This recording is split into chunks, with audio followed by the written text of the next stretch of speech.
was pretty simple, actually.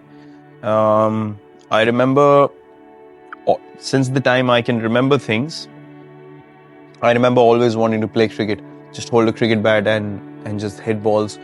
So yeah, that's my earliest memory of knowing that I want to do this as a profession. And slowly in time, I asked my father one day because I used to go and play in the park regularly, and then I was able to watch games on TV and then copy exactly the things that were happening on TV, like the professionals did.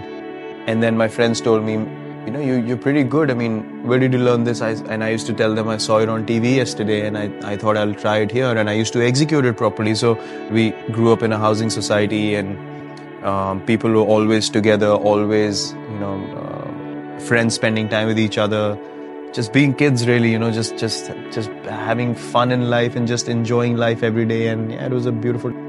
Well, I've always liked to take control of the situation. I've always been a kind of a player who would walk into a situation and turn the situation towards in the favor of my team.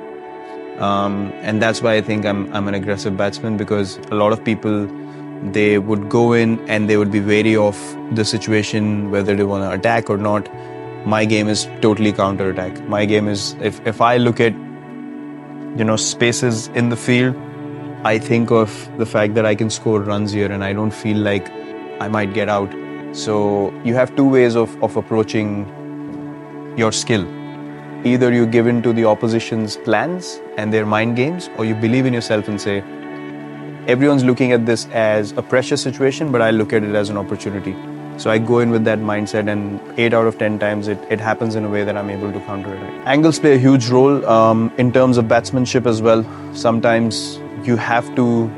So basically, what we have in cricket is we have the batting crease, which is a line, which traditionally you stand either side of the line, and that's the normal setup of a batsman.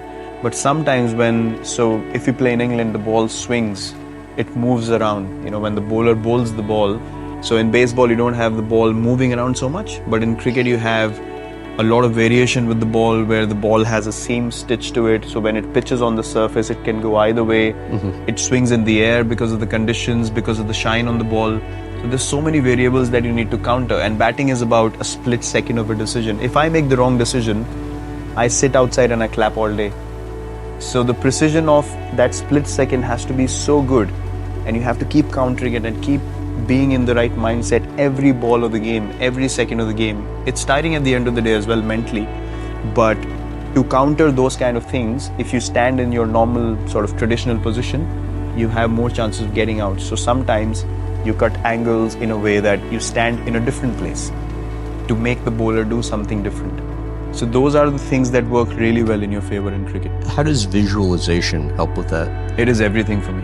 How so? So if you're going to play an overseas tour, say to Australia or England or something like that, I literally sat down 2-3 months before, and I've made a decision in my head that I'm going to take their best bowler on.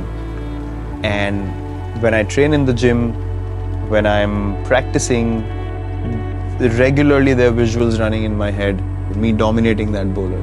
When I train, I have music on, I'm putting myself in a situation where that guy is bringing the heat onto me and I'm countering that, and that becomes such a reality in your head. And invariably, when I went into that situation, I ended up dominating that guy in their own home conditions. Yep. Smashing that bowler all over the field. So I actually feel that emotion in my heart, and I can feel that this is going to happen. And you tune your head or you tune your mind in a way that it's so convincing in your mind that when you're in that situation, your body just takes over because it's already registered in your mind. And when that happens, you feel like, oh man, this is so powerful.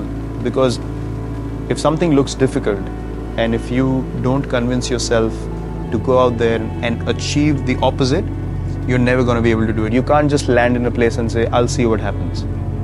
That way your chances of succeeding become very, very low.